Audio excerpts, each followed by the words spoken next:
दुष्कृति या दुष्ट 4 प्रकार के प्राणी इस तरह होते हैं। पहला, मूढ़। वे जो कठिन श्रम करने वाले भारवाही पशुओं की भांति निपट मूर्ख होते हैं। वे अपने श्रम का लाभ स्वयं उठाना चाहते हैं, अतः वे भगवान को उसे अर्पित करना नहीं चाहते। भारवाही पशु का उपयुक्त उदाहरण गधा है।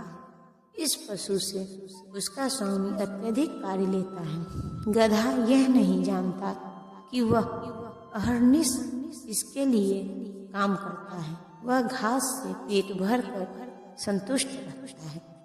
अपने स्वामी से मार खाने के भय से केवल कुछ घंटे सोता है और गधी से बार बार लात खाने के भय के बावजूद भी अपनी काम तृप्ति पूरी करता है। कभी कभी गधा कविता करता है और दर्शन बघाड़ता है, किंतु उसके देखने से लोगों की शांति भंग होती है। ऐसी ही दशा उन सकाम कर्मियों की है जो यह नहीं जानते कि वे किसके लिए कर्म करते हैं। वे ये नहीं जानते कि कर्म यज्ञ के लिए है।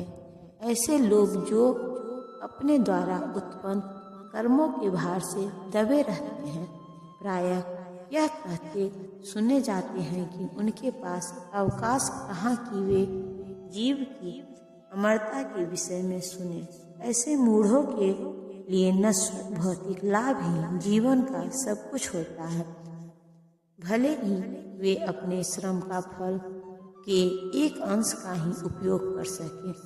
कभी कभी वे लाभ के लिए रात दिन नहीं सोते, भले ही उनके अमावस्या में व्रण हो जाए या अपच हो जाए, वे बिना खाए ही संतुष्ट रहते हैं।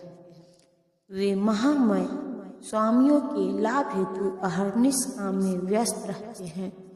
अपने असली स्वामी से अनभिज्ञ रहकर ये मूर्ख कर्मी माया की सेवा में व्यर्थ ही अपना समय गंवाते हैं। दुर्भाग्य तो यह है कि वे कभी भी स्वामियों के परम स्वामी की शरण में नहीं जाते, न ही वे सही व्यक्ति से उसके विषय में सुनने में कोई समय लगाते हैं। जो सूकर विष्टा खाता है वह चीनी तथा घी से बनी मिठाइयों की परवाह नहीं करता। उसी प्रकार मूर्ख कर्मी इस नश्वर जगत की इंद्रियों को सुख देने वाले समाचारों को निरंतर सुनता रहता है, किंतु संसार को गतिशील बनाने वाली शाश्वत जीवित शक्ति के विषय में सुनने में तनिक भी समय नहीं लगाता। दूसरे प्रकार का दुष्कृति नराधम अर्थात अधम व्यक्ति कहलाता है। नर का अर्थ है मनुष्य और अधम का अर्थ है सबसे नीच। 84 लाख जीव योनियों में से 4 लाख मानव योनियां हैं। इनमें से अनेक निम्न मानव योनियां हैं, जिनमें से अधिकांश असंस्कृत हैं।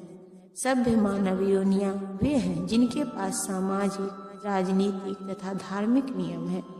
जो मनुष्य सामाजिक तथा राजनीतिक दृष्टि से उन्नत हैं, किंतु जिनका कोई धर्म नहीं होता, वे नराधम माने जाते हैं।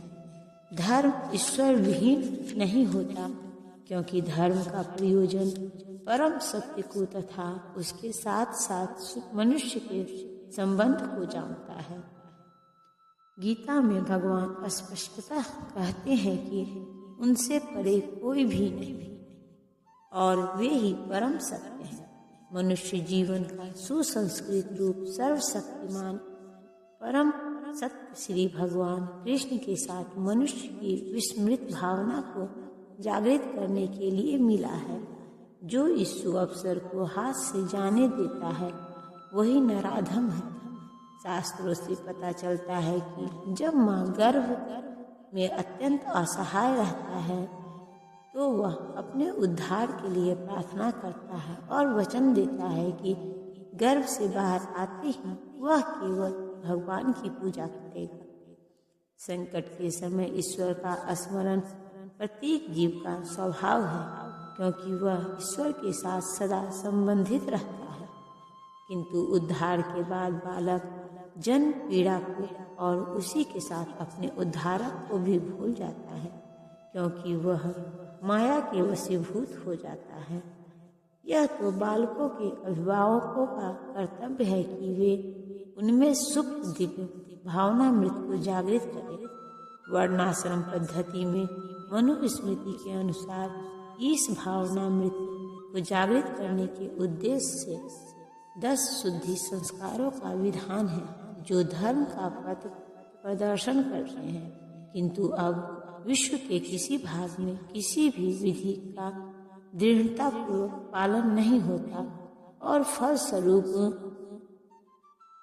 99.9% जनसंख्या नराधम है। जब सारी जनसंख्या नराधम हो जाती है तो स्वाभाविक है कि उनकी सारी तथाकथित शिक्षा भौतिक प्रकृति की सर्वसमर्थ शक्ति द्वारा व्यर्थ कर दी जाती है। गीता के अनुसार विद्वान पुरुष वही है जो एक ब्राह्मण, कुत्ता, गाय, हाथी तथा चांडाल को समान दृष्टि से देखता है। असली भक्ति भी ऐसी ही दृष्टि होती है। गुरु रूप ईश्वर के अवतार श्री नित्यानंद प्रभु ने 2 भाइयों जगाई तथा मधाई नामक विशिष्ट नराधमों का उद्धार किया और यह दिखला दिया कि किस प्रकार शुद्ध भक्त नराधमों पर दया करता है। अतः जो नराधम भगवान द्वारा बहिष्कृत किया जाता है, वह केवल भक्त की अनुकंपा से पुनः अपना आध्यात्मिक भावनामृत प्राप्त कर सकता है। श्री चैतन्य महाप्रभु ने भागवत धर्म का प्रवर्तन करते हुए संतुष्टि की है कि लोग विनीत भाव से भगवान के संदेश को सुने। इस संदेश का सार भगवत गीता है। विनीत भाव से श्रवण करने मात्र से अधम मनुष्यों का उद्धार हो सकता है, किंतु दुर्भाग्यवश वे इस संदेश को सुनना तक नहीं चाहते। परमेश्वर की इच्छा के प्रति समर्पण करना तो दूर रहा, ये नराधम मनुष्य के प्रधान कर्तव्य की डटकर उपेक्षा करते हैं। तीसरा, दुष्कृतियों की तीसरी श्रेणी माया ज्ञाना की है, अर्थात ऐसे व्यक्तियों की जिनका प्रकांड ज्ञान माया के प्रभाव से शून्य हो चुका है। ये अधिकांशतः बुद्धिमान व्यक्ति होते हैं, यथा महान दार्शनिक, कवि, साहित्यकार, वैज्ञानिक आदि, किंतु माया इन्हें भ्रांत कर देती है, जिसके कारण ये परमेश्वर की अवज्ञा करते हैं। इस समय माया ज्ञान की बहुत बड़ी संख्या है, यहाँ तक कि वे भगवत गीता के विद्वानों के मध्य भी है। गीता में अत्यंत सीधी सरल भाषा में कहा गया है कि श्री कृष्ण ही भगवान है, न तो कोई उनके तुल्य है, न ही उनसे बड़ा। वे समस्त मनुष्यों के आदि पिता ब्रह्मा के भी पिता बताए गए हैं।